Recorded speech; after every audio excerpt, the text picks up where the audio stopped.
Informe ATA sobre las investigaciones parapsicológicas realizadas en el Museo Nacional Centro de Arte Reina Sofía, años 1992 y 1995, Madrid, 14 de marzo de 1995. En enero de 1992 llegó a nuestro conocimiento que en el Centro de Arte Reina Sofía se producía una serie de hechos extraordinarios, observados por los vigilantes de noche, entre otros, la puesta en marcha de los ascensores una vez desconectados, puertas cerradas con llave que se abren solas, ruidos de pasos, la presencia de unas procesiones de entidades con hábito religioso a lo largo de los corredores, así como la comunicación a través del tablero Ouija con un personaje que se autodenominaba Ata.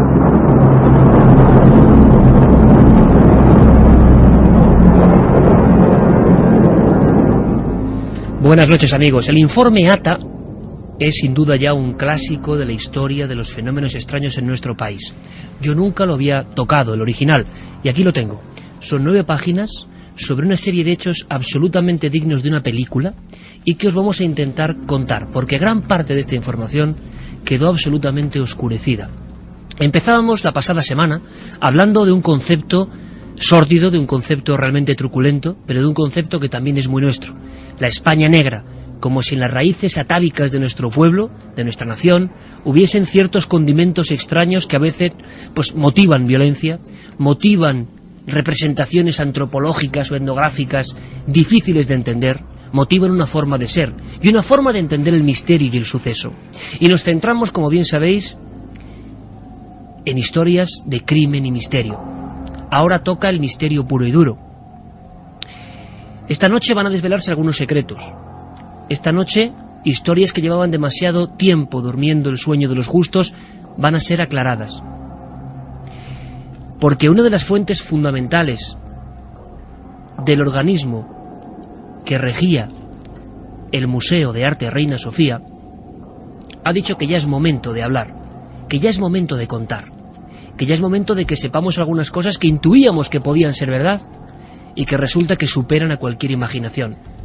Una prueba es lo que tengo en la mano. 9 páginas. Informe ATA. Por cierto que esas 3 letras serán protagonistas también esta noche de investigación a la que os invitamos. La historia de Reina Sofía es una historia que condensa todo eso que es la España negra. Hay muerte, hay dolor, hay lamentos y hay fenómenos que no se entienden. Hay incluso censuras, muy propio de la España negra, hay silencios, absolutamente lógico en la España negra, hay hasta personas que se dan de baja en su trabajo, por ejemplo a estas horas de la noche, vagando por esos pasillos, que ahora podemos decir que conocemos bien y cómo son en mitad de la oscuridad, y hay personas que no pueden aguantar más y que denuncian algunos hechos. Hechos que acaban en archivadores y que a veces salen impulsados por manos valientes. Esta noche hay personas, sobre todo una, La Fuente, que va a contarnos cosas increíbles. Esa persona, bueno, todos la conocéis porque ya ha estado varias veces en el programa y la pasada semana dio una muestra auténtica de maestría en esto del contar. Él es un periodista de raza, es un maestro de periodistas, y yo a veces digo, entre comillas, el último, no el último, pero el último, pero como la representación de los últimos de su estirpe, de una forma de entender el periodismo. Al mismo tiempo que Juan Rada, como reportero de diferentes cabeceras absolutamente míticas, como La Gaceta del Norte, La Voz de Castilla y de Navarra, al mismo tiempo ejerció una, vamos a decir, función más oficial, dentro del Centro de Arte Reina Sofía, el Museo Nacional. 19 años allí. Juan Rada, buenas noches. Hola, buenas noches, Iker. Van a permitirme, o van a disculparme los oyentes, esta especie de alergia repentina. Yo que no tengo alergia nunca, pero ha dado conmigo, pido disculpas, quizás sea el frío especial del Reina Sofía. Pero, Juan, este informe que tenemos en la mano ahora, aquí encima de la mesa, representa muchas cosas. Representa hasta qué punto podíamos empezar por ahí. Se produce el pánico en un lugar tan prestigioso como el Reina Sofía. ¿Hasta qué punto llega la inquietud en las noches de mucha gente que se pide, y es un hecho absolutamente excepcional, por parte de la directiva del museo, y en 2 ocasiones diferentes, intervención de un grupo de parapsicología. Situación de alarma. Total. El tema de sombras, de fenómenos extraños, de ruidos, era una historia que venía de lejos.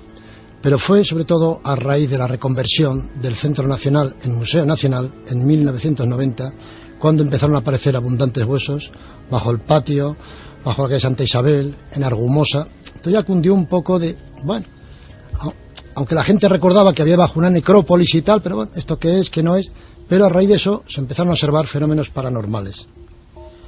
Ascensores, como acabamos de decir, que se ponen en movimiento solos, estando desconectados, puertas cerradas que se abren inesperadamente, pero ya se empiezan a ver extrañas visiones. Visiones que además serán como un arquetipo, ¿no? Aparecerán siempre. Hay una que la gente no conoce, porque hay algunas que llegaron a ser célebres, y hemos hablado en ciertas ocasiones de la Reina Sofía, pero hay algunas que, veréis amigos de Milenio, qué fuerza tienen. Por ejemplo, Juan, y esto no lo sabe nadie, lo va a saber la gente ahora. Hay un día, pleno esplendor de la Reina Sofía, tú en el gabinete de prensa, un fotógrafo pide estar solo para fotografiar el Guernica. Efectivamente, había gente que a lo mejor querían de televisión grabar cuando no hubiera público, o fotógrafos que querían coger muy bien la obra, sin público que interrumpiera, que pasara por delante, entonces se les daba el permiso en martes. Y un fotógrafo fue allá un martes, con su trípode, posó, cogió todas las posturas posibles para sacar lo mejor posible desde diversos encuadres el Guernica. Luego fue al laboratorio, reveló la máquina de las antiguas, de carrete y tal, y se encuentra que delante del cuadro hay una persona, hay un ser, cuando allí no había absolutamente nadie. Él entró solo y un vigilante que le escoltaba que se quedó a distancia. Disparó un montón de imágenes en su carrete y al revelar, oh misterio, había una persona ante el Guernica. ¿Quién era? ¿Era un observador que miraba el cuadro o miraban al fotógrafo, o una simple sombra? Estaba delante y miraba más al fotógrafo, daba la espalda al cuadro. O sea, era como un señor que vagaba por allí.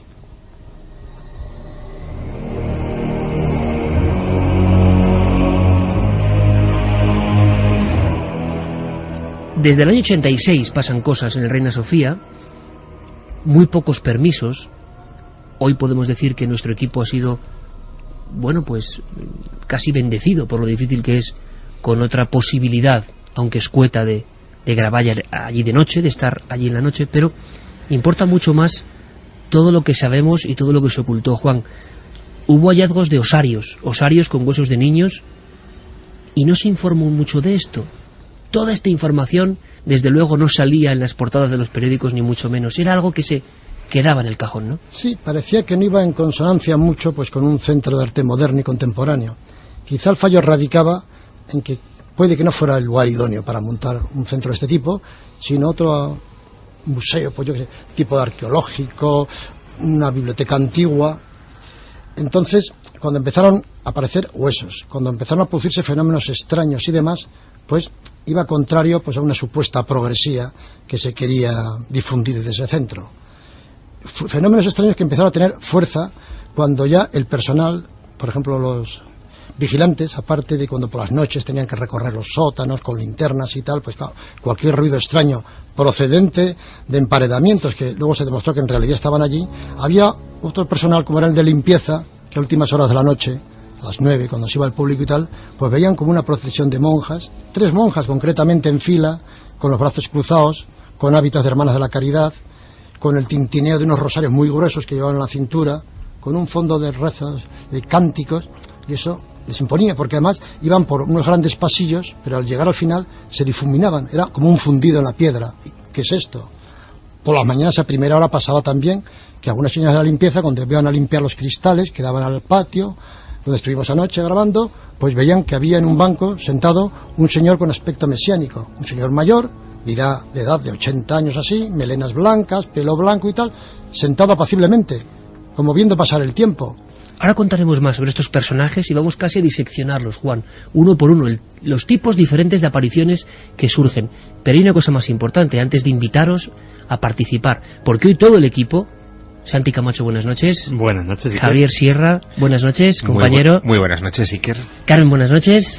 Buenas madrugadas, Iker. Todos expectantes, como siempre, que viene el maestro Rada a contarnos cosas, y hoy con más motivo. Y hay muchas preguntas por parte del propio equipo.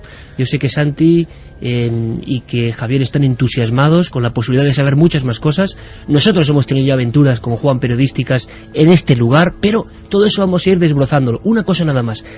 En este inicio casi comprimido, y lo vais a entender, compañeros, porque a raíz de este derbi futbolístico hemos empezado media hora más tarde, hay que aprovechar el tiempo al minuto. Juan, tú has visto a gente con absoluto, no inquietud, casi pánico, que te venían a contar, a ti como persona clave, ¿no?, en ese mundo cotidiano del Reina Sofía, las mismas cosas, y tú empezabas a ver que gente muy diferente te estaba contando las mismas visiones. Efectivamente, porque eran señoras de la limpieza, cambiaban los turnos, la que estaba de mañana luego estaba de noche, y me venían a contar las mismas cosas. Incluso venían con miedo, me decía, oiga, que en el baño de caballeros se oye golpes, y yo me acerqué por allá y llegué a oír esos golpes. Pasaba el de señoras que estaba detrás y se oían los golpes, pero ni en un sitio ni en otro había nadie, porque habían dado ya las 9 de la noche, estaba herméticamente cerrada la planta de arriba, donde estaba el departamento de prensa, donde se produjeron algunos fenómenos, y claro, estas señoras pues tenían un tanto de temor, y con razón, porque ¿de dónde proceden esos golpes misteriosos?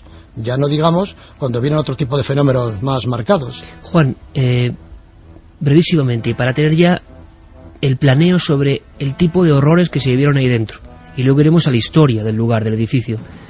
Todo se empieza a agravar y acaba con estas dos comisiones de investigación cuando a unos vigilantes, cierta noche antes del año 92, se les ocurre la idea, en ese ambiente, de hacer una ouija, y aparecen las 3 letras. Sí, porque estaban con estas dudas de qué sucede, qué no sucede, y una noche pues quizá por curiosidad, por ejemplo, vamos a hacer aquí una ouija, y entonces aplicaron sus dedos al vaso y este empezó a moverse rápidamente, y fue a la A, a la T, a la A, y la frase que vino a continuación fue: mi nombre es Ata y soy un paciente del hospital, soy un loco peligroso y un asesino. Alguno de ellos dijo manifiéstate, y entonces 2 golpes secos. Rápidamente se levantaron, abandonaron la estancia. ¿Qué pasa aquí? ¿Qué pasa aquí? En fin, era gente armada, valiente y tal, y volvieron.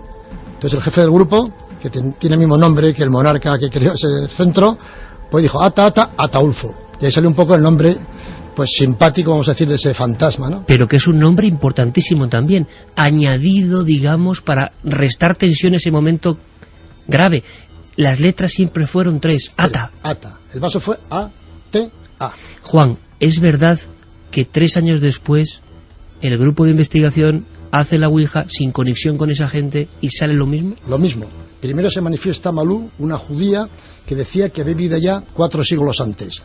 Después fue Aldonza de los Ángeles, priora de la comunidad, que había vivido ya en 1750 y expresó su pesar porque una de sus protegidas, Blanca, de 19 años, había desaparecido con el novio. Pero la tercera fue la vencida. Ata estaba presente y se manifestó Ata y volvía a decir lo mismo, que era un criminal y que le habían ingresado por loco, y que ahí había muerto y que ahí permanecía. Yo puedo decir que Juan Rada seguramente es la persona que más secretos sabe de esta historia, de este expediente X español, y esta noche hay que conocer mucho más. Comienza la aventura.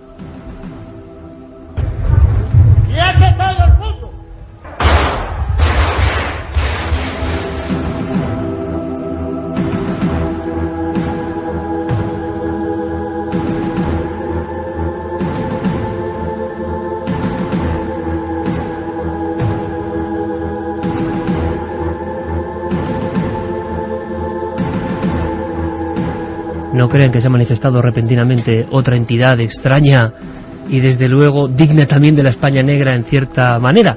No, son los duendes. Pasa esto cuando se habla del Reina Sofía, que de pronto hasta las máquinas que rigen nuestro sonido enloquecen y surge, pero además como una ráfaga, otro sonido de esta España contemporánea. En fin, increíble y alucinante. Nosotros continuamos e invitamos a la gente a que se incorpore a esta investigación. Vamos a dar las vías de contacto. Iker, también esta semana sorteamos 3 ejemplares del último libro de Juan Rada, nuestro invitado, Tras la huella del crimen.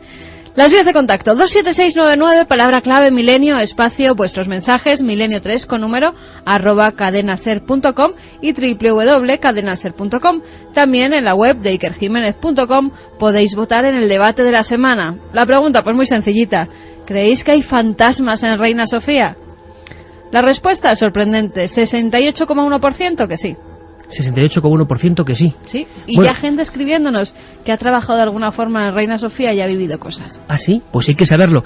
Mucha gente que ahora mismo, amigos, seguro que han sentido un vuelco en el corazón con este duende de la radio que ha intervenido. Casi yo creo que, ¿sabes, Juan? Para relajar un poco el ambiente, porque vamos, ha sonado repentinamente la sintonía clásica de las conspiraciones españolas de Santiago Camacho.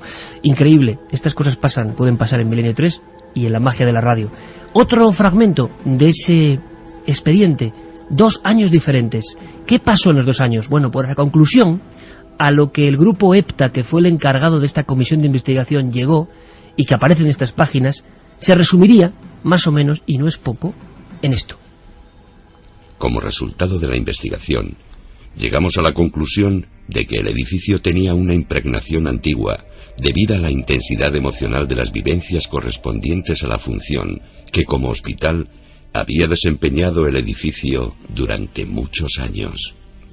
Paloma Navarrete, la sensitiva del equipo, pudo localizar las salas dedicadas a psiquiatría en la zona de la bóveda circular del sótano, así como la existencia de unos cuerpos enterrados en unos nichos cubiertos con unas lápidas escritas y ocultos tras una pared de pladur en el actual almacén de pinturas.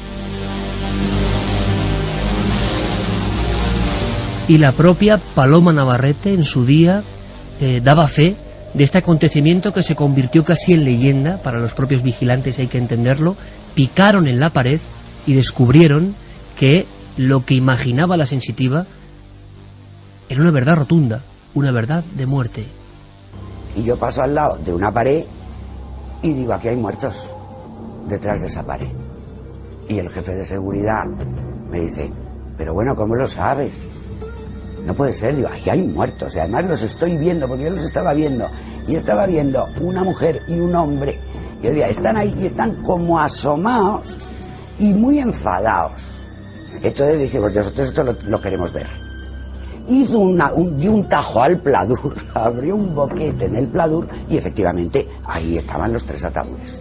Había 2 hombres y una mujer, y yo vi a un hombre y a una mujer. La mujer era una monja de la caridad, y el que yo vi era el prior o el superior también de los frailes de aquel hospital.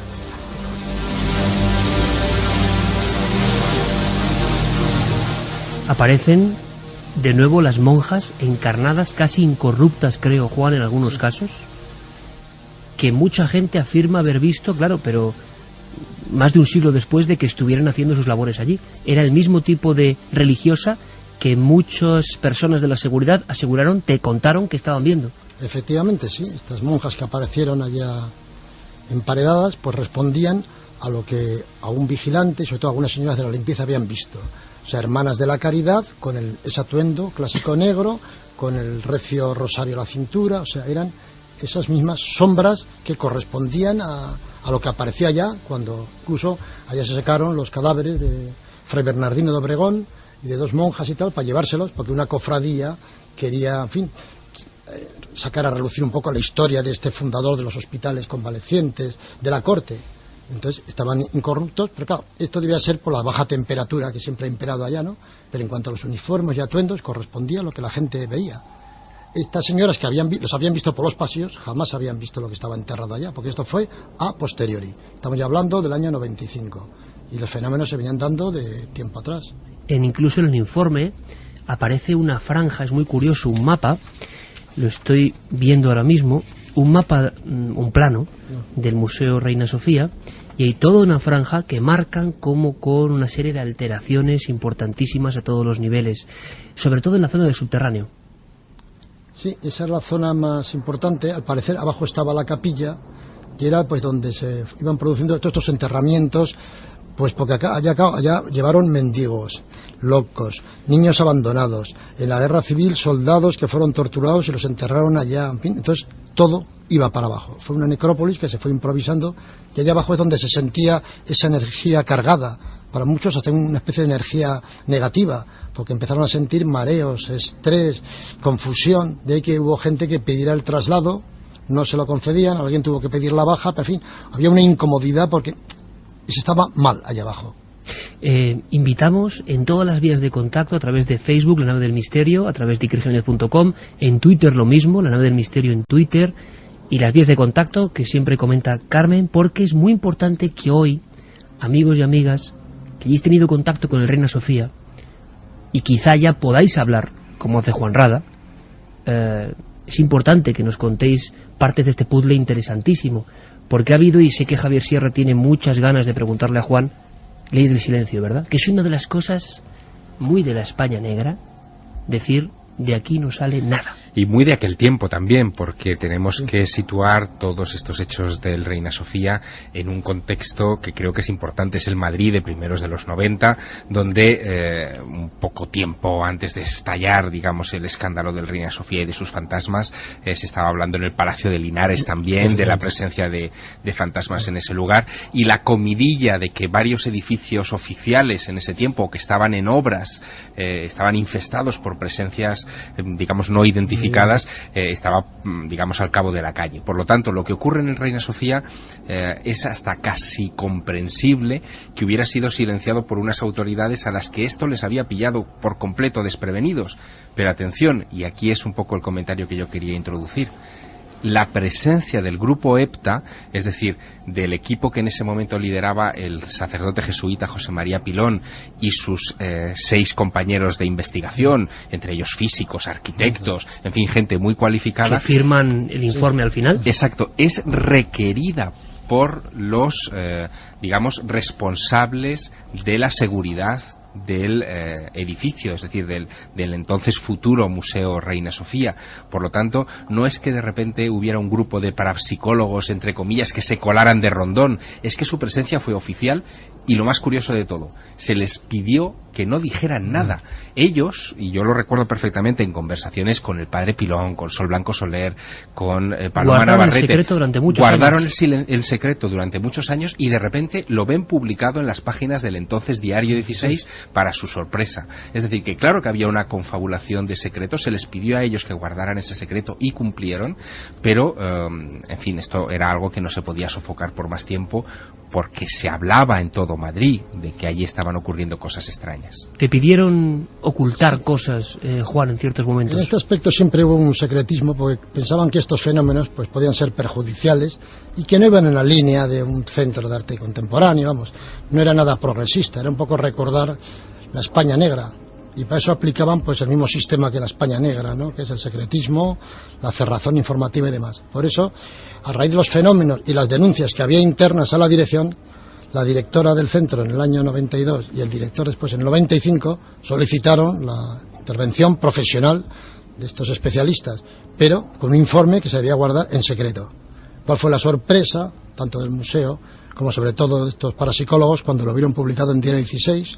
Llamaron a la dirección del periódico para ver qué había pasado y contaron pues que lo habían comprado, que una persona, un responsable de haber guardado eso, pues se lo había vendido por una determinada cantidad al periodista Álvaro Gariño, y así es como se difundió esto, y ya no se pudo contener, pues no sé, ya los datos contenidos hay, los nombres de Malú, de María Aldolfa, de Livinio, un médico que estuvo ahí en plena guerra civil, en fin, ya. Que luego hay que hablar, Juan, de estos personajes que dan su nombre, y hay que saber si tienen alguna raíz real, pero en este informe original que tenemos aquí aparecen las firmas, evidentemente, de físicos, geólogos, arquitectos, y no solo eso, sino una nota manuscrita que es increíble, Juan, de que tiene que entregarse a cierto periodista. O sea, por un lado había secreto, por otro lado, por cierto dinero, ese secreto se rompió, saltó hecho añicos. Y una cosa que es increíble, Juan, ¿por qué 2 investigaciones? ¿Qué pasa? ¿Que en el 95 se seguían produciendo o se habían intensificado los fenómenos que ya habían motivado una primera investigación en el 92? Sí, se habían intensificado los fenómenos, cada vez eso iba más, estaba haciendo una especie de bola de nieve, y además había cambiado la dirección. Entonces siempre se ha visto en los centros oficiales que el director que llega nuevo pues quiere mejorar y hacerlo, vamos a decir, no, marcar una nueva línea, ¿no? Fue ese el motivo, porque en algunos libros y demás se ha dado el nombre de un director de los 2 informes. No es cierto. Primero fue una directora y luego un director. Pero fue porque los hechos iban increciendo y entonces ya no se podía parar eso. Incluso ya había publicaciones que decían la cerrazón informativa que había, pero que en efecto, que los vigilantes se estaban dirigiendo a medios y contando lo que ya pasaba. Que fundamentalmente se iniciaba todas las noches con el movimiento no controlado de los ascensores. Además, el grupo EPTA desde el año 92 pide sucesivamente permisos para seguir investigando, porque no se quedaron a gusto con una sola noche, y por eso yo creo que en el 95 por fin, con ese cambio de director, le conceden de nuevo los permisos para investigar. Dejadme añadir también que el grupo EPTA no es la clásica imagen que, por desgracia, se ha popularizado quizá a través de shows televisivos, sí, de otros de cazafantasmas. Son, insisto, gente muy profesional, muy capacitada, y en este caso son ingenieros, psicólogos, farmacéuticos, sí, y arquitectos que saben de la estructura de los edificios, y en este caso hicieron algo que luego yo he visto con mis propios ojos hacer en otros edificios cuando les he acompañado, que es hacer mediciones del campo electromagnético, y en este informe hay una conclusión que es muy interesante, que en la parte de atrás del edificio, digamos visto desde su entrada principal, en la parte de atrás del edificio, justo donde se encontraron después, detrás del pladur, esas tumbas, había como un pasillo de unos 3 metros de ancho electromagnético, donde el campo era inusualmente intenso. Estaba como alterado, ¿no? Exacto. Es decir, que ellos, utilizando mediciones científicas, llegaron a conclusiones extraordinarias. Llegaron a pensar que efectivamente ahí había algún tipo de fuerza o de energía no controlada, que es la que podía provocar estos fenómenos. Juan, con un sí o un no, ¿tú llegaste a percibir fenómenos dentro del Reina Sofía? Sí. Pues luego lo vamos a contar con argumentos. 19 años en el gabinete de prensa del Reina Sofía, Juan Rada, en este segundo episodio de la España Negra, que ya concentra lo que es el ámbito sobrenatural. Santi Camacho ha sondeado, ha hurgado en periódicos antiguos, buscando la raíz quizá de todo esto. Vamos a hacer ese viaje en la historia. ¿Qué fue el Reina Sofía? ¿Había fenómenos antiguamente en el Reina Sofía? ¿Qué vivieron realmente y qué callaron los guardias de seguridad, los vigilantes jurados? ¿Qué pasa con los enterramientos? ¿Qué diferentes visiones, diferentes personas han denunciado en el Reina Sofía? ¿Sigue habiendo este tipo de fenómenos? ¿Ha habido muertes traumáticas? ¿Podemos hablar incluso de intentos de suicidio después de haberse visto alguno de estos fenómenos? ¿Qué pasa con la biblioteca? ¿Qué ocurre dentro de ese recinto? Y sobre todo, ¿sabremos o nos ayudaréis a saber quién es Ata, que parece el epicentro del misterio de esta noche? La escena podemos imaginarla perfectamente, porque podría ser escena de una película de terror. Unos vigilantes efectúan una rudimentaria ouija en una de las salas donde parece que hay ciertos fenómenos. De inmediato se presenta Ata. Esas 3 letras serán iniciales, y se presenta además como un asesino que estuvo allí recluido. ¿Tiene sentido con la historia del lugar, del enclave? Después los golpes, los libros que saltan de las estanterías y el pánico. Un pánico que era ya el habitual compañero en las noches del Reina Sofía. Es un edificio imponente, un edificio pétreo, de muros gruesísimos. Es difícil culpar al aire o a las casualidades del clima de algunos de estos fenómenos, aunque se ha intentado, evidentemente. Siempre intentar poner tierra de por medio con lo que sea misterio. Pero hay una zona subterránea, hay un Reina Sofía oculto, con bóvedas, con pasillos estrechos. ¿Y qué ocurrió allí a lo largo de la historia? ¿Por qué habla el primer informe oficial de 1992 de cierta impregnación? Vamos a seguir ahondando en este auténtico mito real de la parapsicología, del misterio, de las apariciones de la España Negra. Es verdad que es un contraste que ocurra en un museo de lo moderno, de lo ultramoderno, de lo vanguardista, pero así es también el enigma, lo incomprensible, surge donde nadie lo espera. Carmen, estamos recibiendo algunos mensajes de personas que tímidamente rompen su silencio, y nos quedaríamos muy satisfechos después del programa si somos conscientes, al ser conscientes de haber obtenido un puñado de personas que han dado ese paso valiente, como era Juan, contando las historias de verdad desde dentro. Sería muy interesante, porque también sabemos que la ley de la omertad, del silencio, de no contar nada, es hasta comprensible, pero sigue perfectamente viva. A día de hoy, casi 20 años después del primer informe oficial. Pero hay gente que ya está contándonos cosas. Pues sí, que hay gente que ya nos ha contado que trabajaba allí. Por ejemplo, Rosé, desde Ferrara, nos decía que trabajó de azafata en el Museo Reina Sofía y que realmente pasaba lo de los ascensores. También nos asustaba a las azafatas subir y bajar las escaleras en la parte antigua. Un saludo a todos los milenarios. Nos decían también... Bueno, es que yo ahora no sé tú, pero yo me da un escalofrío las escaleras de la parte antigua. Sí, donde estuvimos anoche. Cuando las vi, Juan, estaba también nuestro compañero Sergio Fernández de Pinedo. Claro, es la sugestión, por supuesto que es la sugestión, pero en mitad de esas zonas más o menos modernas se alza una especie de escalinatas que guardan las verjas, las rejas y el grosor de esos muros, Juan. Y yo imaginé, claro, Juan me lo estaba contando, pero perfectamente, pues cuando fue eso, reclusión de los dementes más peligrosos de Madrid. Es que era como si quedase un retazo, una raíz de piedra en mitad de la modernidad de lo que fue aquello. Y es curioso que estas azafatas comenten que entre ellas en las escaleras. En las escaleras, además que esas escaleras bajaban directamente hacia las bóvedas de los sótanos. Es que para ir al restaurante o a algunas otras dependencias había que bajar a los sótanos por esas escaleras y cruzarlos por un lado y por otro. Temperatura muy baja, oscuridad, impresión extraña, y había que, forzosamente, había que surcarlo, pues, igual varias veces al día. Raquel nos decía, estimados amigos de Milenio 3, muy poco después de la inauguración del museo, cuando fui a visitarlo con unos amigos, vi a una monja fantasmal bajando, sin pies, unas escaleras del primer piso, cercanas a la entrada principal. Nosotros subíamos y ella bajaba como levitando por los amplios escalones de piedra. Llevaba un hábito oscuro, con un amplio delantal blanco y unas tocas en forma de teja.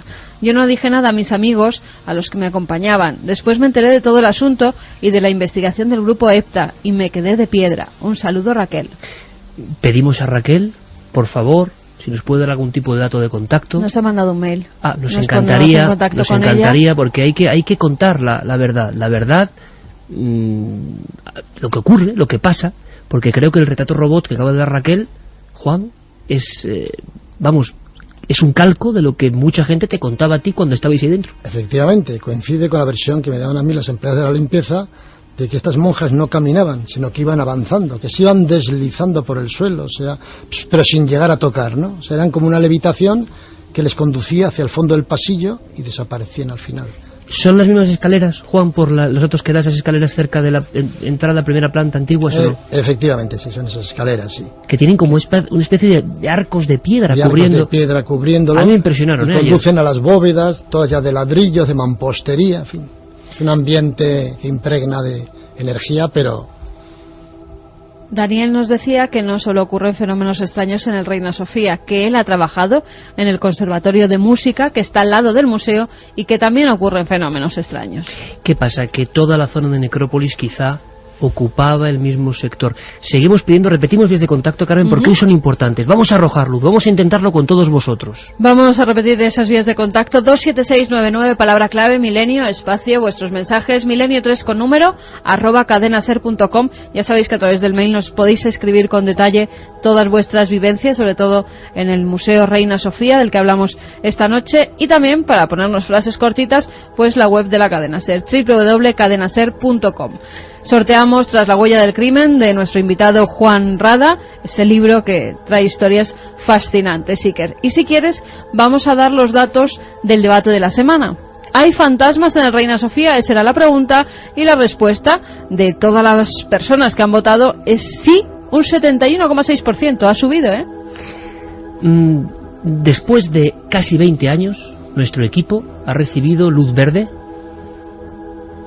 Quizá no luz verde completa para examinar todo el entorno, pero sí luz verde, y hay que agradecérselo al museo en este caso, porque hasta nos quedamos sorprendidos, Juan, para iniciar de alguna forma una pesquisa, una búsqueda. No es una pesquisa paranormal, sí puede conjuntarse con la historia y con intentar saber algo más, pero queremos hacerlo con vosotros. Es importante, si habéis trabajado en Reina Sofía, si tenéis datos, si habéis vivido estos fenómenos, si no tenéis miedo, si no teméis ese silencio que parece que lo impregna casi todo, podemos quizá llegar a la verdad.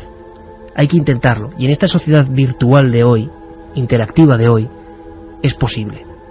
Vayamos a la historia. antes de contar muchísimas cosas más. Hay alguna descripción que parece que es la inicial, Juan, sobre el Reina Sofía, que pone los pelos de punta y que va al siglo pasado. La Ilustración española creo que habla ya de una estampa arquetípica de este lugar de terror. La Ilustración española y americana, que era una publicación de mucha importancia, del último tercio del siglo XIX, que llegó hasta principios del siglo XX, hizo un reportaje sobre aquel hospital de beneficencia y decía: los enfermos se asoman por las ventanas del hospital cuando atardece para tomar el sol, el aire, y descubren sus rostros amarillentos, algunos casi moribundos. Rostros empalidecidos por la enfermedad o quién sabe si por el sufrimiento, hondo sufrimiento, de pernoctar en un edificio donde suelen ocurrir cosas extrañas, nunca explicables, apariciones, ruidos y sombras fantasmales. Es la queja de los propios enfermos.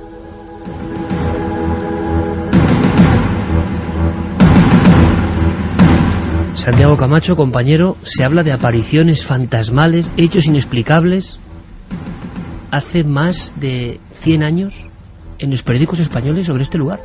Sí, pero es que la historia siniestra del lugar es mucho más antigua incluso que el edificio.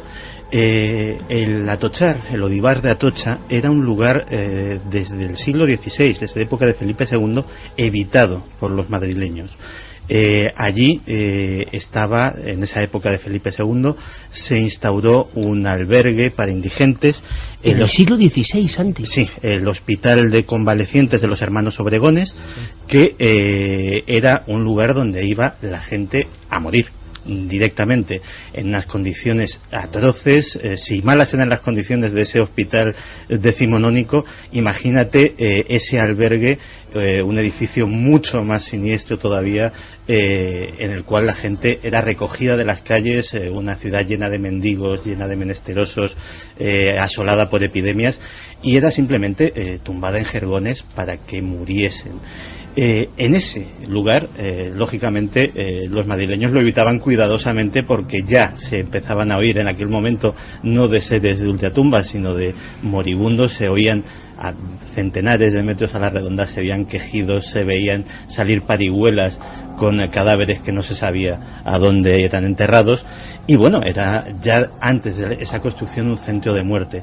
Efectivamente, el hospital empieza a tener, el hospital ya creado en época de Carlos III, empieza a tener prácticamente desde su creación esas historias que ya se narran como de espectros y aparecidos procedentes de ese pasado siniestro del lugar. Y parece que está marcado durante toda su historia por las atrocidades. Piensa que, por ejemplo, no solamente esas difíciles condiciones de un hospital decimonónico, sino que en plena guerra civil posiblemente se ha especulado que esas monjas aparecidas tengan que ver con un asalto que hubo, que provocó que muchas de las monjas que no pudieron huir fueran fusiladas por los milicianos en el mismísimo hospital. Encima fue hospital de sangre.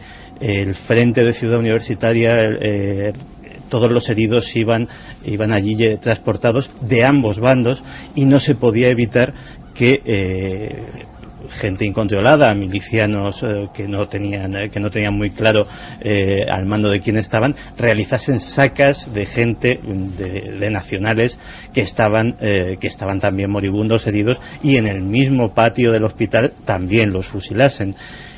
Con lo cual estamos hablando de una historia atroz. En 1965 el hospital es cerrado, y entre 1965 y 1977, que es declarado monumento histórico y ya recibe una protección especial, pues se convierte en un edificio abandonado, ruinoso, y que también los vecinos del barrio de Atocha siguen rehuyendo, porque siguen oyendo gritos, lamentos, aullidos, que los más racionales achacan a una circunstancia muy curiosa, que es que se convierte en el mayor nido de gatos de todo Madrid. Parece que los gatos de toda la capital deciden establecer su residencia allí, y bueno, pues muchos explicaban con la razón de su parte que podían ser desde peleas de gatos, maullidos de celo, etcétera, etcétera, lo que tanto asustaba a los vecinos, que pasaban rápidamente acelerando el paso ante la fachada. Ayer solo Punto había negro. un gato.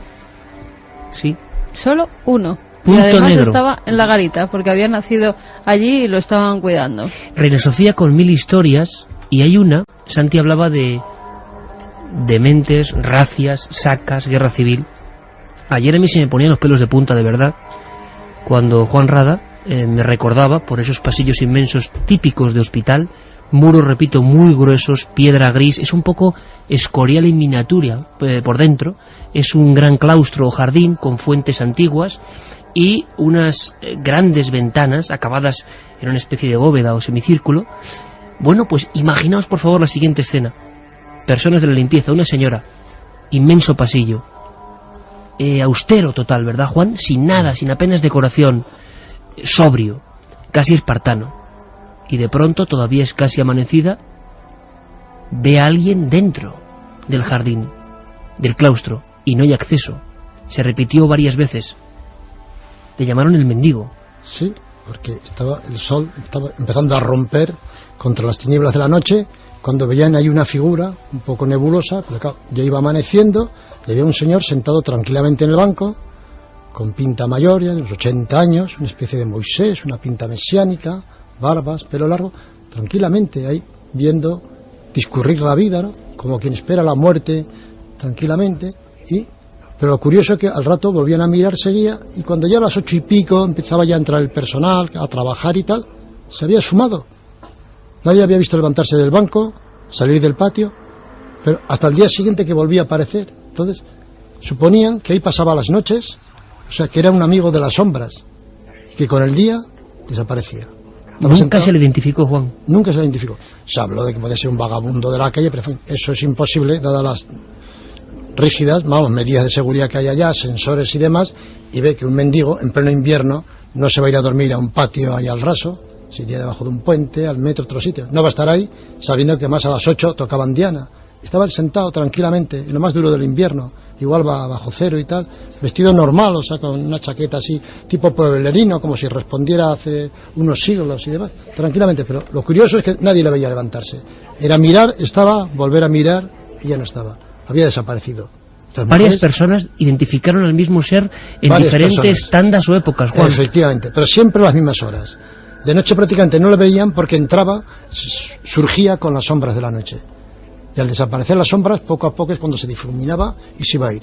Pero en ese intervalo de un cuarto de hora, de 20 minutos, en que el sol ya amagaba con salir, pues lo podían ver tranquilamente, sentado en un banco, rostro apacible, en fin, como si fuera una buena persona que está ahí esperando lo que, ese era el misterio. Lo increíble, compañeros, es que hay una segunda investigación, ya que un grupo de parapsicología, con arquitectos, repito, geólogos, físicos, esté trabajando ahí a petición del propio museo, ya es algo insólito, pero que haya dos investigaciones. ¿Y qué dice ese segundo informe?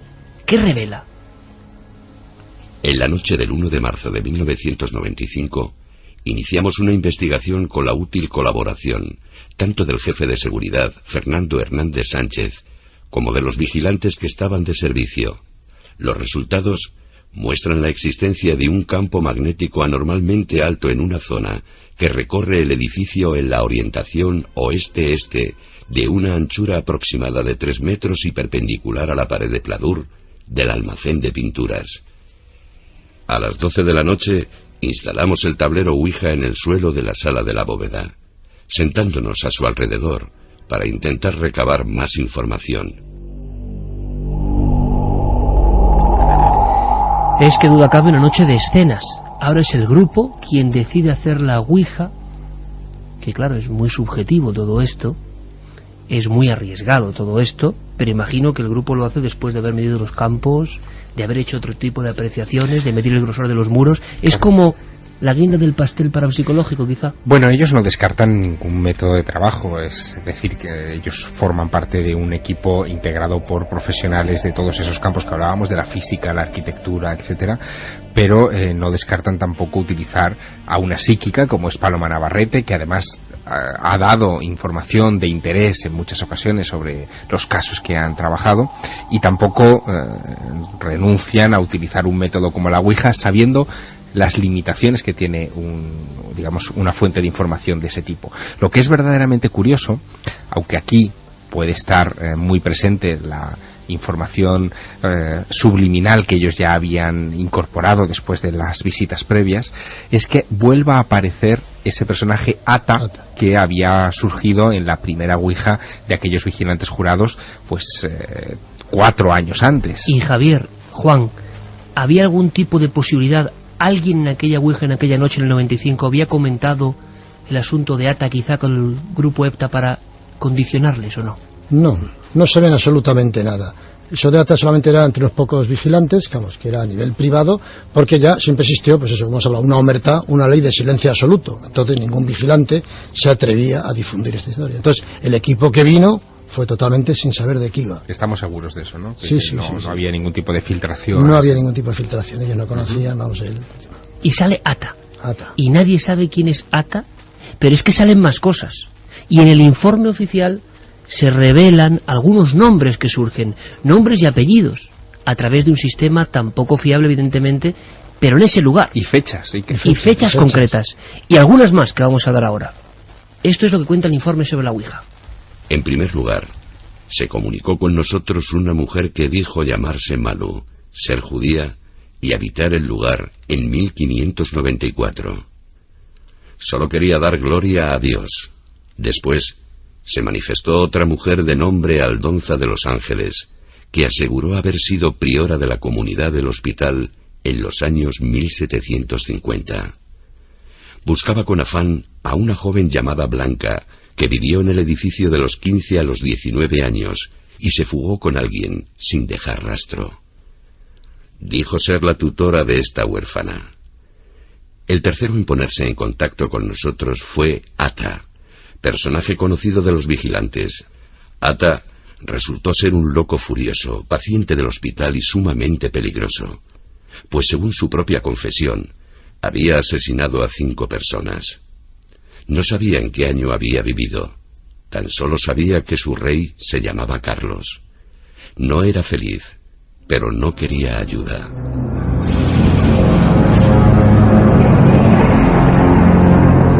Detalles muy concretos, fechas, como decía Javier Sierra. En fin, fue una noche realmente productiva al nivel del misterio, está clarísimo. De Ata no hemos sabido absolutamente nada. Ha habido otros personajes que, Juan, parece que tienen algo que ver con individuos que de verdad vivieron allí. Un médico de la guerra civil. Sí, se manifestó Livinio, un especialista del pulmón que durante la guerra civil estuvo allá ayudando a los enfermos, y que se ve también porque le contagiaron alguna enfermedad, falleció allá este hombre. Livinio. Guerra civil. Y parece que hay algo de verdad en todo eso. Sí, porque él dio datos de la puesta en marcha de ese centro, habló del año 1585 y algunos datos que los historiadores no lo sabían. Entonces, a raíz de este informe de EPTA, empezaron a investigar y efectivamente había dado una pista, pero muy exacta, el Livinio. Bueno, yo creo que esto es para quedarse boquiabierto. O sea, en el informe de las EPTA había algunos detalles que ni siquiera dentro del museo y en su historia se conocían. Claro, él dijo que el edificio exactamente estaba concurrido por entidades que, como él, se encuentran atrapadas en nuestro plano. Decía, desde 1575, 1585, que es cuando empezó a entrar la gente allá, en ese decenio. Historiadores luego han mirado estos datos y tal, y efectivamente, ese albergue de caridad, esas cosas que con Felipe II echaron a andar, fue en el decenio ese de 1575 a 1585. Livinio, este doctor, que además luego se ha consultado y efectivamente existió, dio esos datos. Un nombre además que desde luego no es muy peculiar, ¿no? Y no es muy habitual, es un nombre absolutamente extraño, Livinio. Más cosas, más elementos, más datos. Fenómenos ocurren en un recinto y casi son violentos, que obligarán incluso a pedir la baja a algunos trabajadores. Una zona muy concreta que es la biblioteca, Juan, donde ocurren otro tipo de historias como con cierto impulso, que algunos investigadores dirían poltergeist, ¿no?, que se concentran ahí. Sí, como comentaba aquí el compañero Santiago, las milicias, en fin, hubo hoy desmanes en la guerra, pues como pasa en todas las guerras y en todos los bandos, ¿no?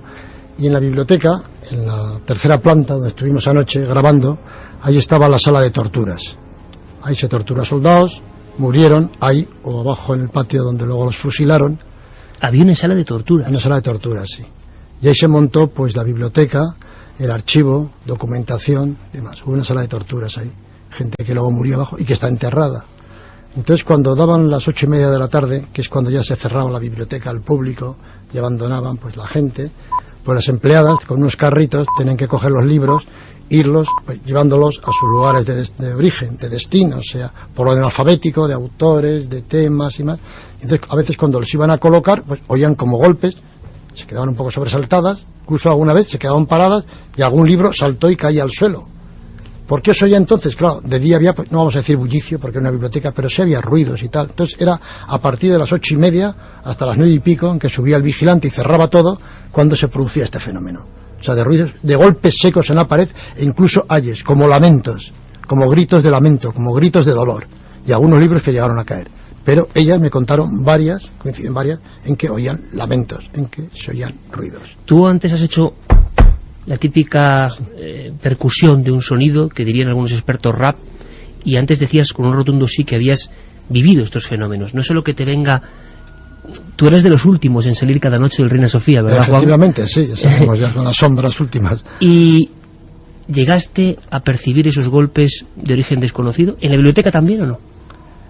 También alguna vez en la biblioteca, pues alguna chica me vino, como yo estaba solo ya arriba, pues oye, que todavía no ha llegado el vigilante, y a veces había una chica, dos, pues si una estaba debajo, se había ido un poquito antes, pues apenas quedaba gente, y alguna vez bajé a esperar a alguna, que luego la acompañé a casa y tal, porque oye, que he oído unos ruidos, acompáñame, y allá, aquello era grandísimo, extensísimo, pero allá no quedaba nadie.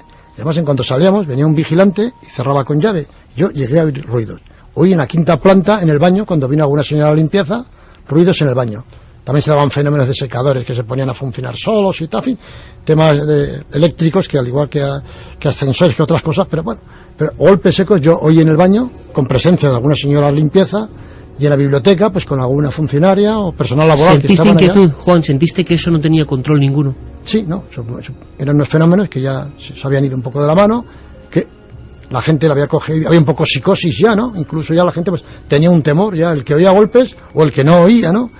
Pero en fin, había una ley del silencio y la gente pues prefería, solamente venían a contártelo pues eso, para que como hombre pues les acompañara, porque además salíamos ya de noche, a veces nos cortaban la luz, había que bajar alguna vez pues, porque en fin, el servicio de mantenimiento estaba, los martes por ejemplo, hacía algunas pruebas y demás, y cortaban la luz, y a veces hemos tenido que salir sin luz y claro, una chica encima, si va sola por esos corredores y soy un par de golpes secos en la pared, pues claro, sale despavorida. Esos pasillos sin luz desde luego... Sí. Tienen que impresionar mucho. Seguimos recibiendo a estas mismas horas, 2:32, en vivo, Milenio 3, personas que quieren colaborar en esta investigación. Sí, por ejemplo, Ángel nos decía que su madre trabaja hoy en día en el Reina Sofía y que no le gusta estar en la bóveda. También Luis nos dice que trabajó durante 3 años como vigilante en el museo, que a menudo sacaba algunas fotos por los pasillos. En una de esas fotos se observa un rostro, o al menos eso parece. Os la envío. Pues Luis, te lo agradeceríamos muchísimo.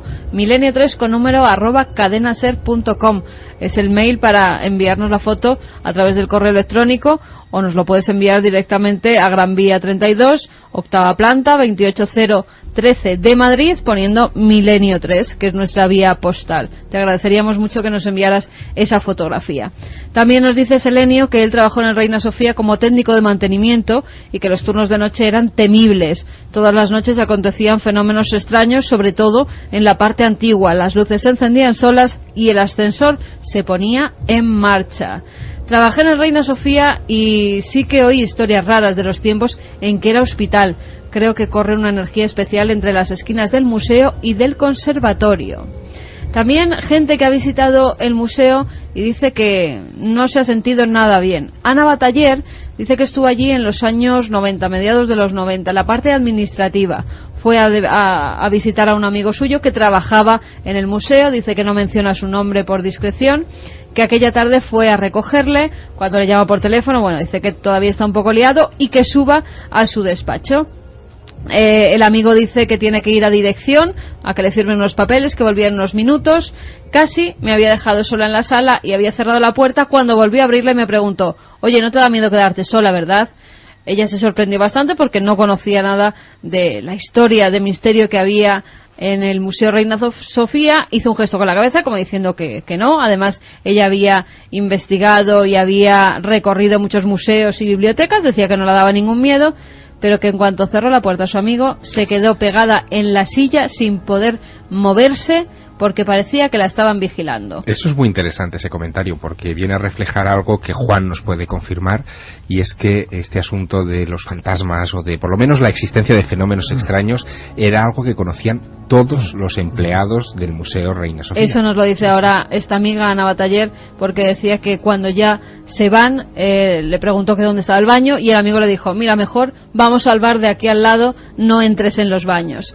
Cuando van a los ascensores y ella va a pulsar en el ascensor, le coge la mano y le dice: mira, mejor bajamos por las escaleras porque ahora te contaré algo. Y le dijo: pero bueno, ¿por qué estás haciendo todas estas cosas? Y dice: no, por Ataulfo. A mí me sonaba a rey visigodo, dice ella, o Ataulfo Argenta. Le dije que de qué estaba hablando. Y esperó salir de allí para contarle toda la historia, que pasaban cosas muy raras, que si había fantasmas, apariciones, que el ascensor hacía lo que le daba la gana, que fríos repentinos, abrirse de puertas, que estaban cerradas con llave, ruidos, golpes, pasos, como si alguien te siguiese, que ya nunca más quiso volver a hablar del tema. Es muy curioso porque no hemos llegado a saber quién es Ata. Aparece en toda esta historia, pero hay personas, Juan, y gracias a ti hemos conseguido informes, incluso manuscritos, de personas que pidieron la baja. Tiene que ser algo muy gordo para pedir la baja, tal y como está el patio en nuestros días y hace años también. Perder un trabajo porque no aguanta uno más. Ahora nos vas a contar algunas cosas que son muy fuertes, pero fijaos, en su día pudimos entrevistar a una de estas personas, Raquel Arrogante en concreto, vigilante de seguridad cerca del Guernica en algunas ocasiones, sí, cerca de los ascensores en otras, y que no lo recordaba.